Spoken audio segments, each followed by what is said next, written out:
अंतर मन में ज्योति जगा लो, होगा दूर अंधेरा।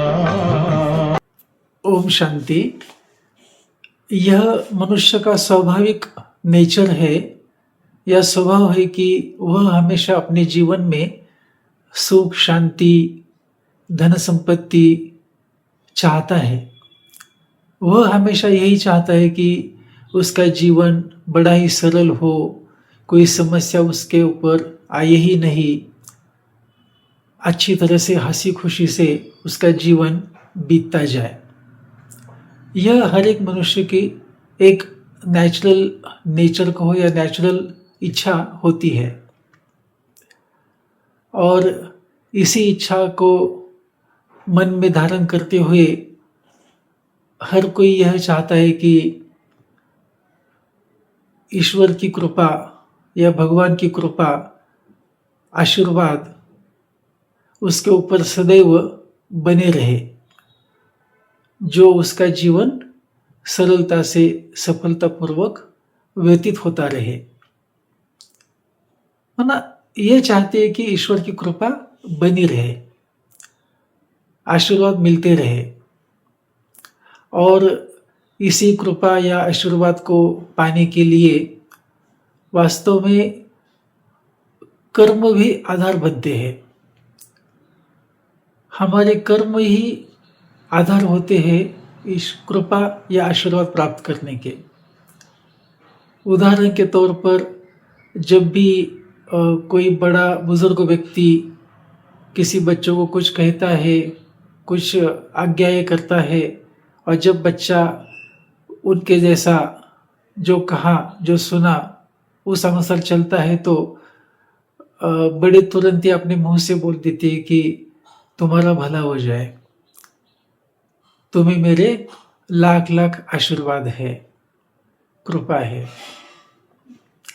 कहने का मतलब यह था कि कृपा प्राप्त करने का कहो या आशीर्वाद प्राप्त करने का आधार जो होता है, वह कहीं ना कहीं अपने कर्म ही होते हैं। भले किसी ने कृपा कर दी, किसी ने आशीर्वाद दे दिए, लेकिन फिर भी अगर उस अनुसार कोई नहीं चलेगा, उस अनुसार कर्म नहीं करेगा, तो उसके ऊपर वो कृपा या आशीर्वाद नहीं मिलेंगे।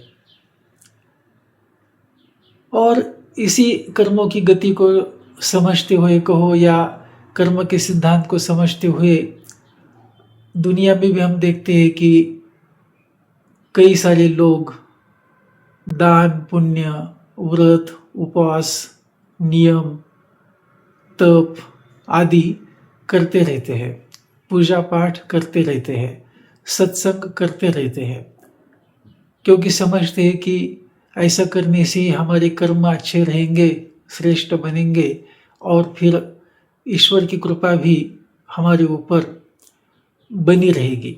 आजकल की दुनिया में भी देखा जाता है कि जब कोई उलझन लेते हुए या कोई समस्या को लेते हुए जब हम किसी संत महंत के पास जाते हैं, या कोई भी अपना जो हितैषी होता है, शुभचिंतक होता है, उनके पास जाते हैं अपनी समस्या को लेकर के, तो फिर वो समस्या को देखते हुए, समस्या के आदि मध्य अंतों को जानते हुए हमें कुछ मंत्र देता है कहो, या कुछ सुझाव करता है, कुछ बातें समझाता है, और फिर उस अनुसार जब हम चलते हैं तो हमें उस समस्या से हमें छुटकारा मिल जाता है।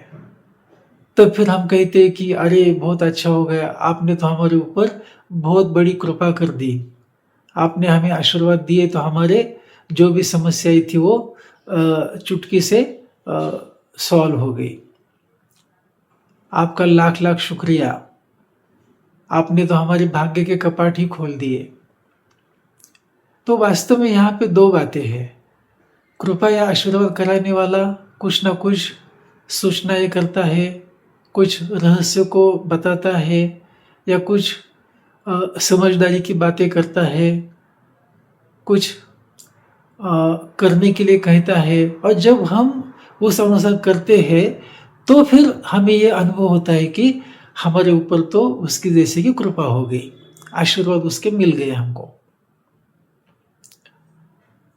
अभी जहाँ तक ये कृपा और आशीर्वाद की बात है या ईश्वर की कृपा की बात है, अभी थोड़ा सा हम देखेंगे यह जो कृपा या आशीर्वाद की बात होती है, या दान पुण्य तप आदि व्रत उपवास नियम आदि की जो बातें हैं कृपा प्राप्त करने के लिए, आशीर्वाद प्राप्त करने के लिए हम जो करते आते हैं, यह तो सदियों से चला आता है, सदियों से चला आ रहा है। भक्ति में हम तो यही तो सब कुछ करते हैं, लेकिन इसी भक्ति में यह भी कहते हैं कि चारों तरफ लगाए फेरे फिर भी हरदम तुझसे दूर रहे। हे प्रभु, तेरी एक नजर के हम प्यासे हैं, या तेरे एक बूंद के हम प्यासे हैं। तुम्हारी नजर हमारे ऊपर पड़ जाए तो हमारा जन्म जन्मांतर का कल्याण हो जाएगा। यह भी कहते हैं भक्ति में, जबकि हम भक्ति तो सदियों से करते आ रहे हैं, जन्म जन्मांतर से करते आ रहे हैं, पीढ़ी दर पीढ़ी करते आ रहे हैं, फिर भी जीवन में जैसी कृपा या जैसी आशीर्वाद हमें प्राप्त हो जानी चाहिए थी, वैसी कृपा या आशीर्वाद प्राप्त हो गई है, ऐसा अनुभव तो नहीं कहता, या ऐसा अनुभव में नहीं आता। तभी तो कभी कभी ईश्वर के कार्यार्थ निकलने के बाद भी कुछ ना कुछ हादसा हो जाता है और कुछ अघटित हो जाता है। माना कुछ ना कुछ ऐसी बातें हैं, कुछ रहस्य ऐसे हैं जिनको समझना अभी थोड़ा सा बाकी है, क्योंकि हर बात समझ के ऊपर आती है, समझने के ऊपर आती है। बताने वाले ने बता दिया, फिर उन बातों को समझते हुए उसको अपने जीवन में या आचरण में लाने तक की जो बातें हैं, इसमें कुछ ना कुछ गड़बड़ी हो जाती है, और फिर वो हम क्या हो जाते हैं कि कृपा या आशीर्वाद से थोड़ा सा दूर ही रहते हैं, ऐसा हम समझ सकते हैं या कह सकते हैं। भले कुछ दान पुण्य या कुछ व्रत उपवास नियम आदि करने से, तप आदि करने से अल्पकाल के लिए हमें सफलता मिल भी जाए, अल्पकाल के लिए जीवन में सुख शांति प्रचुरता हर एक बात की हो भी जाए, लेकिन वो सदाकाल के लिए तो नहीं होता है। और फिर इसलिए फिर कहते हैं कि ये तो जीवन का खेल ही ऐसा है, सुख के बाद दुख तो आता ही है, फूल और कांटे दोनों साथ साथ चलते हैं, दुख भी है तो सुख भी है। तो ये तो हो गया अल्पकाल की कृपा या आशीर्वाद की बात, जो हम में से कई लोग प्राप्त करते रहते हैं, आए दिन प्राप्त होती रहती है। देवताओं के मंदिर में जाते हैं, देवताओं के पुजारी से कुछ मांगते हैं, देवताओं की मूर्तियों से मांगते हैं कि हम तो ऐसे ऐसे हैं, आपकी कृपा दृष्टि हमारे ऊपर बनाए रखना, कहते हैं। थोड़ा कुछ मिलता भी है, प्राप्ति हो भी जाती है, लेकिन फिर वही के वही आके खड़े हो जाते हैं।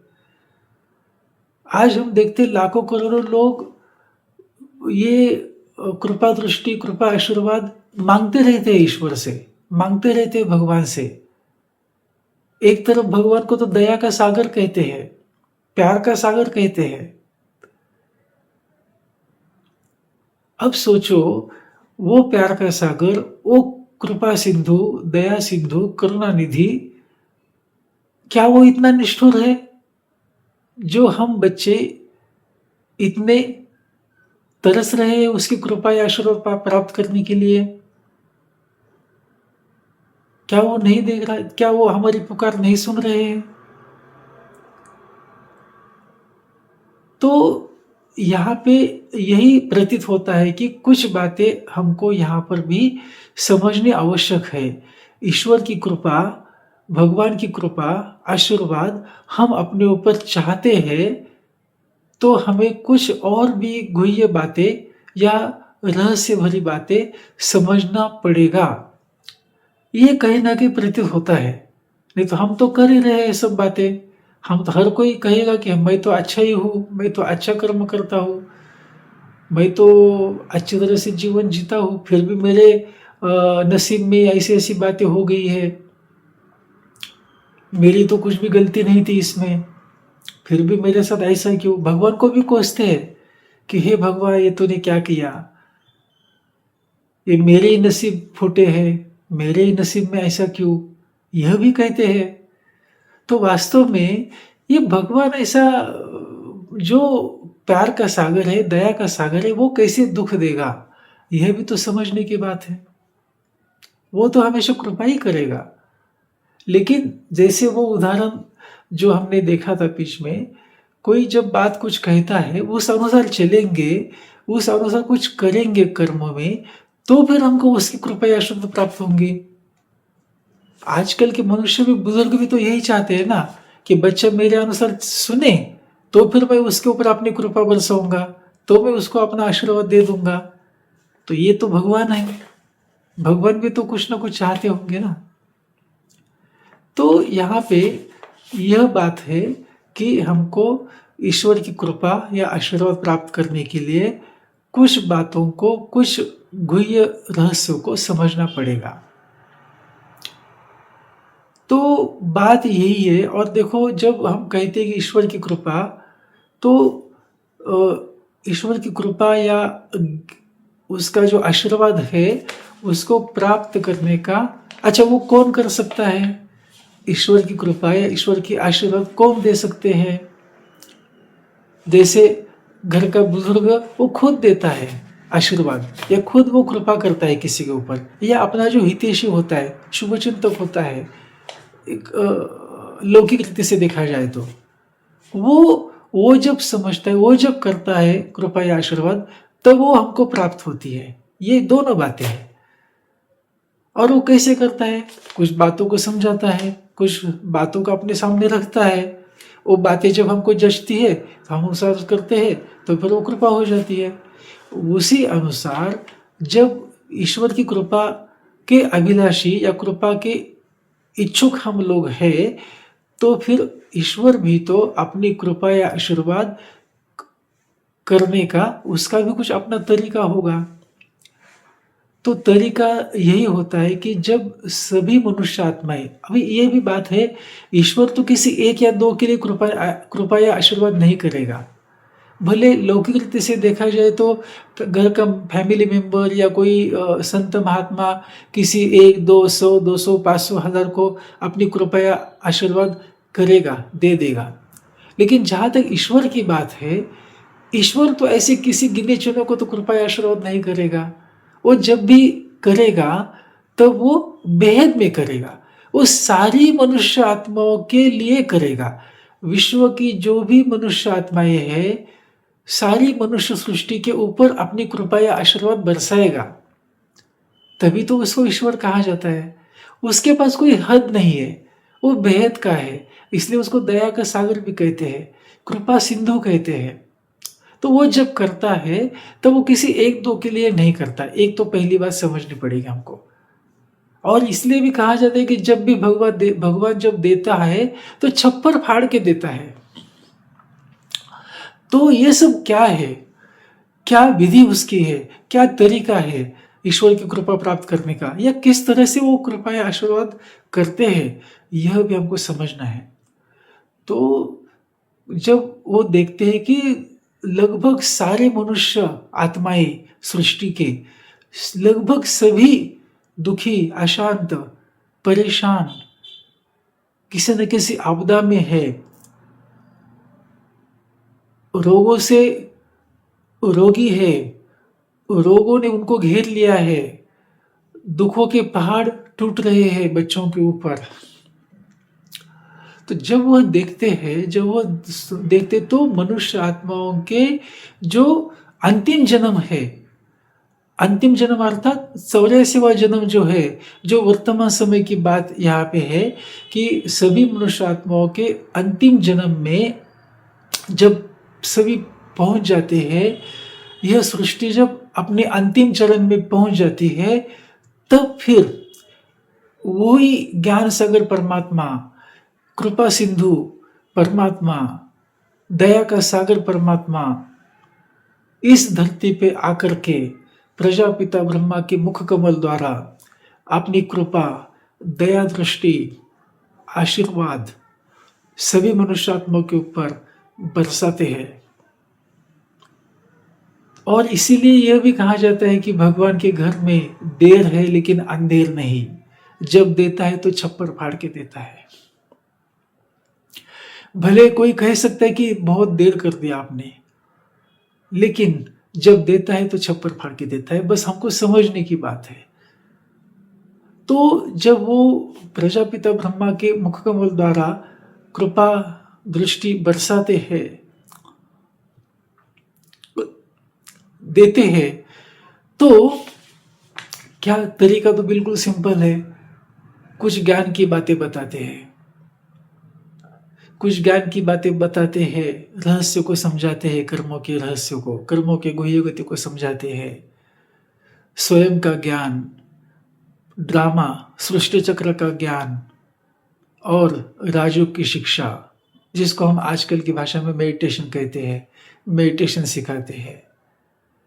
यही दो चार बातों में परमात्मा यही समझाते हैं कि वास्तव में मनुष्य सृष्टि का हर एक मनुष्य एक निराकार ज्योतिर्बिंदु चेतन शक्ति आत्मा है। आत्मा अजर, अमर और अविनाशी है। आत्मा इस सृष्टि के ऊपर कर्म करने के लिए आई थी, खेल खेलने के लिए आई थी।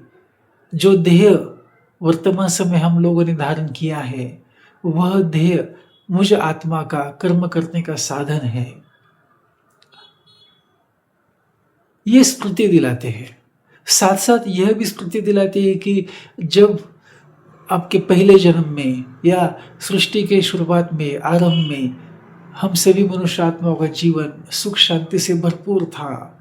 स्वर्गिक दुनिया में हम निवास करते थे। हम दिव्य गुणों के धनी थे। प्रेम, आनंद, सुख, कंचन काया, धन संपत्ति अमर्याद थी। खाने पीने के लिए कोई कमी नहीं थी। दूध घी की नदियां बहती थी। सोने का धुआं निकलता था। सोने की चिड़िया बसेरा करती थी। इस तरह का स्वर्गिक वर्णन परमात्मा कराते हुए हम बच्चों को यह स्मृति दिलाते हैं कि बच्चों, आप ही वो हो जो वर्तमान समय जो आपने यह देह धारण करते हुए अपना पाठ बजा रहे हो, वही आप हो जब आप सतयुग में थे तो सब ये सुख शांति की दुनिया में आप निवास करते थे। इसकी स्मृति दिलाते हैं और कहते हैं कि अब फिर से आपको वहीं पे उसी दुनिया में जाना है। साथ साथ स्वयं का भी परिचय देते हैं। कहते हैं ईश्वर एक है। तो ईश्वर का सत्य परिचय कौन दे सकता है? स्वयं ईश्वर ही दे सकता है। मैं कौन हूँ ये मैं खुद ही जितना अच्छी तरह से बता पाऊंगा उतना दूसरा कोई बता नहीं पाएगा। उसी रीति से ईश्वर का सत्य परिचय वो स्वयं ईश्वर ही देते हैं। कहते हैं कि मैं भी एक निराकार ज्योतिर्बिंदु आत्मा ही हूँ, लेकिन गुणों में सिंधु के समान होने के कारण मुझे परमात्मा कहा जाता है। देवताएं अलग है, परमात्मा एक है। देवताएं अनेक है, परमात्मा एक है। मैं भी निराकार ज्योतिर्बिंदु हूँ, गति सदगति का दाता हूँ, पतित पावन हूँ, दिव्य कर्म करने वाला हूँ, जीवन नया को पार करने वाला हूँ इस विषय सागर से, भव सागर से। यह सब सत्य परिचय देते हैं। और मैं कल्प कल्प के संगम युग पर अर्थात वर्तमान समय पर इस सृष्टि में अवतरित होकर के सभी अधर्मों का विनाश और एक सत्य धर्म की स्थापना करने के लिए मैं यहाँ पे आता हूँ। यह सारी बातें परमात्मा समझाते हैं, सुनाते हैं। वह इस सृष्टि पर अवतरित होकर के कर्मों की गुह्य गति का राज समझाते हैं, गुह्य गति समझाते हैं। सभी वेद शास्त्र धर्म पुराणों का पुराणों का सार वह समझाते हैं और कहते हैं कि जो तुम थे वैसा ही फिर से अब बनना है। और इसीलिए सिर्फ सिर्फ स्वयं को आत्मा समझकर, अजर अमर अविनाशी आत्मा समझकर मुझ एक निराकार परमात्मा को याद करो, तो फिर तुम फिर से दिव्य गुणधारी बन जाओगे, फिर से अपने ओरिजिनल स्वरूप में संपन्न बन जाओगे, जो कि हमारा प्रेम, सुख, शांति, आनंद, पवित्रता, ज्ञान व शक्ति स्वरूप हम आत्माएं हैं ओरिजिनल मूल रीति से, वैसे हम फिर से बन जाएंगे, जो कि हम सभी चाहते हैं। और इसके लिए सिर्फ मुझे याद करो। परमात्मा कहती है कि स्वयं को आत्मा समझकर मुझ बाप को या मुझ परमात्मा को याद करो।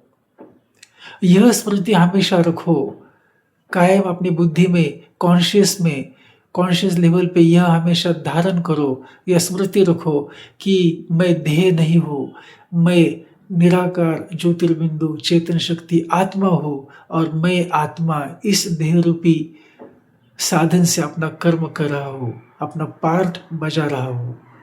अभी यहाँ पे यह स्मृति रखना भी आवश्यक इसीलिए है, जब हम स्मृति रखेंगे तभी हमारे कर्मों में सुधार आएगा, तभी हमारे संस्कार परिवर्तन हो जाएंगे, और तभी हमारे ऊपर उस ईश्वर की या परमात्मा की कृपा, आशीर्वाद बरसते रहेगा या मिलता रहेगा। अभी ये स्मृति की जो बात मैंने कही उसको थोड़ा सा मैं स्पष्ट करना चाहता हूँ। जैसे देखो, घर से निकल के बच्चा स्कूल जाता है, स्कूल जाते समय तो, घर से निकलते समय वो तो स्वयं को बच्चा समझता है, लेकिन जैसे जैसे जैसे धीरे धीरे स्कूल के कैंपस में पहुंच जाता है, स्कूल में पहुंचता है, तो वो बच्चे की स्मृति से निकल के स्टूडेंट की स्मृति में आ जाता है, अनायासी हो जाता है। वो स्वयं को बच्चा नहीं लेकिन स्टूडेंट समझता है, छात्र या छात्रा समझता है, और स्कूल में जो भी टीचर सामने पढ़ा रहा है उसको टीचर समझता है। स्मृति उसकी कॉन्शियस उसकी बदल जाती है। उसके स्मृति में रहता है कि मैं तो स्टूडेंट हूँ और मुझे सामने वाले टीचर से मुझे पढ़ना है। जब वो स्वयं को स्टूडेंट समझता है, सामने वाले को टीचर समझता है, तभी वह उस शिक्षक की बातें अपने अंदर धारण कर सकता है। अगर वो खुद को बच्चा ही समझते रहेगा या मैं फलाना हूँ समझते रहेगा, तो वो शिक्षक की बातों को ठीक से समझ नहीं पाएगा, उसको वो सुनेगा नहीं, धारण नहीं कर पाएगा, और उसके ऊपर उस शिक्षक की कृपा या आशीर्वाद नहीं प्राप्त हो जाएंगे, उसको नहीं, वो तो वंचित हो जाएगा उससे। उसका वो जब शिक्षाओं को धारण करेगा तभी उसका जीवन बनेगा, अपने जीवन में कुछ बन पाएगा। तो सबसे पहले यहाँ पे बात यही है कि स्मृति की बात आती है। जब तक हम स्वयं को आत्मा नहीं समझेंगे, आत्मिक स्मृति में नहीं रहेंगे, तब तक हमारे अंदर परिवर्तन नहीं होगा, हमारे कर्मों में सुधार नहीं होगा। जब तक हम स्वयं को आत्मिक स्मृति में निश्चय नहीं कर पाएंगे, निश्चित नहीं टिका नहीं पाएंगे, तब तक हमको परमात्मा की भी याद नहीं आएगी। जैसे वो बच्चा भी समझो, उस खुद को बच्चा ही समझेगा, मैं फलाने का बच्चा हूँ, तो सामने वाले टीचर को भी वो इतनी वैल्यू नहीं देगा। वो तो बोलेगा ये तो ऐसा ही है, चलो ठीक है कोई बात नहीं, मैं तो ऐसा हूँ, मैं तो वैसा हूँ। लेकिन स्मृति के आधार से एक दूसरे के प्रति वैल्यू निर्माण हो जाती है, एक दूसरे का महत्व हमको समझ में आता है। तो ये स्मृति की बहुत आवश्यकता है। तो परमात्मा यही कहते हैं कि स्वयं को आत्मा समझकर, इस देह को कर्म करने का साधन समझते हुए, मुझ परमात्मा को याद करते हुए दिन के जो भी कर्म है वो करो। तो धीरे धीरे इस स्मृति के आधार से विचारों में परिवर्तन, विचार परिवर्तन के आधार से निर्णय में परिवर्तन, निर्णय के परिवर्तन के आधार से कर्मों में परिवर्तन, और कर्म परिवर्तन के आधार से संस्कार परिवर्तन, और संस्कार परिवर्तन के आधार से संसार परिवर्तन। और जब संस्कार परिवर्तन हो गए या हमारे कर्म परिवर्तन हो गए, हमारे विचार बदल गए, तो फिर हमारे जीवन में दुख दुख नहीं लगता, सुखी सुख की भासना, जिसको कहते भी है कि अतीन्द्रिय सुख, अतीन्द्रिय सुख की भासना भी हम सभी बच्चों को आ सकती है, आती है, जब हम सारे दिन में इसी स्मृति में रहते हैं कि मैं तो एक निराकार ज्योतिर्बिंदु आत्मा हूँ और उस परमात्मा पिता की संतान हूँ। वो जो मुझे श्रीमत दे रहे हैं, उस श्रीमत के अनुसार मुझे अपने कर्म करने हैं, वो कर्मों में मेरे सुधार लाना है। यह जब स्मृति में रखते हैं हम, तब हमको अतीन्द्रिय सुख की भासना भी आती है, मन में शांति आ जाती है, नैनों से चेहरे पे मीठी मुस्कान आ जाती है, नैनों में औरों के प्रति दया भाव आ जाता है, मधुर बोल स्वतः ही आ जाते हैं, सबके साथ एक प्रकार के अपनापन हमको लगने लगता है। तो यही तो कृपा और दृष्टि है, कृपा आशीर्वाद यही तो है भगवान का। जब हम इस तरह से श्रीमद् के अनुसार अपने कर्म बदलते हैं, कर्म करते हैं, परमात्मा को याद करते हैं, मेडिटेशन का अभ्यास करते हैं, तो फिर अल्पकाल के लिए नहीं, 1 दिन 2 दिन 50 दिन 100 दिन के लिए नहीं, 1 जन्म के लिए भी नहीं, आने वाले 21 जन्मों तक, अर्थात आधे कल्प, पूरे आधे कल्प, अर्थात सतयुग और त्रेता युग, ये 2 युगों तक परमात्मा पिता की कृपा आशीर्वाद हम बच्चों के ऊपर बना रहता है। जीवन में कोई कमी नहीं, कोई कठिनाई नहीं, कोई रोग नहीं, कोई शोक नहीं, आधा कल्प तक। तो इतनी बड़ी कृपा परमात्मा, इतना बड़ा आशीर्वाद उनके श्रीमत के आधार पर, उनके श्रीमत के आधार से चलने पर हमको वो देते हैं। और इसलिए कहते हैं कि जब देता है तब छप्पर फाड़ के देता है। तो आधा कल्प तक हमारा कल्याण हो जाता है। तभी तो शिव करना, परमात्मा को शिव कहते हैं, शिव का अर्थ होता है कल्याणकारी। तो ऐसा आके कल्याण वो करते हैं कि हमारा जन्म जन्मांतर का 21 कुल का, 21 पीढ़ी का उद्धार हमारे जैसे कि हो जाता है। हमारे भाग्य के कपाट खुल जाते हैं 21 जन्म तक। और वास्तव में आगे यह भी बात है, 21 जन्मों के बाद भी, अर्थात त्रेता युग के बाद आने वाले द्वापर युग में और वर्तमान कलयुग के अंत तक भी ईश्वर से आशीर्वाद और कृपा प्राप्त मनुष्य आत्माओं का जीवन तुलना में बहुत अच्छा होता है, सुख शांति से होता है। भले द्वापर के बाद सुख और दुख दोनों साथ साथ चलता है, लेकिन सुख की मात्रा थोड़ी ज़्यादा ही होती है, क्योंकि वर्तमान संगम युग में हम सभी मनुष्य आत्माओं ने परमात्मा की कृपा या आशीर्वाद प्राप्त कर ली होती है। और मध्यकाल में जब विस्मृत हो जाते हैं, देह भान में आ जाते हैं, स्वयं को देह समझने लगते हैं, तो कर्मों में कर्म बिगड़ना आरंभ हो जाते हैं, परमात्मा की याद बुद्धि से निकल जाती है। तो फिर धीरे धीरे हमारे ऊपर अवकृपा जैसे कहो या दुख शांति जीवन में आती रहती है, और फिर से हम वर्तमान जन्म में पहुंच जाते हैं। तो फिर से जब इसी रहस्य को समझते हुए, सत्य ईश्वरीय ज्ञान को समझते हुए, जब हम कर्मों में सुधार लाते हुए उनकी कृपा और आशीर्वाद प्राप्त करते हैं, तो फिर से वैसा बच जाते हैं। तो वर्तमान समय वही चल रहा है। ईश्वर की कृपा दृष्टि प्राप्त करने का समय चल रहा है। ईश्वर से आशीर्वाद प्राप्त करने का समय चल रहा है। आज तक हम बच्चों ने, हम लोगों ने कई बड़ों से, कई संतों महात्माओं से, धर्मात्माओं से कृपा या आशीर्वाद प्राप्त कर ली होगी, लेकिन वर्तमान जो समय वह है डायरेक्ट ईश्वर से कृपा और आशीर्वाद प्राप्त करने का समय है। तो अंत में यही कहेंगे कि हम सभी इस समय को पहचाने, जन्म मरण के चक्र को पहचाने, ड्रामा, मनुष्य सृष्टि का जो ड्रामा है, जिसके लिए कहा जाता है कि जो होता है वो अच्छे के लिए होता है, उसको पहचाने और सभी उस निराकार परमात्मा जिसको पाने के लिए हमने जन्म जन्मांतर से भक्ति की है, उसका कृपा और आशीर्वाद पुनश्च एक बार प्राप्त करें। अच्छा, ओम शांति।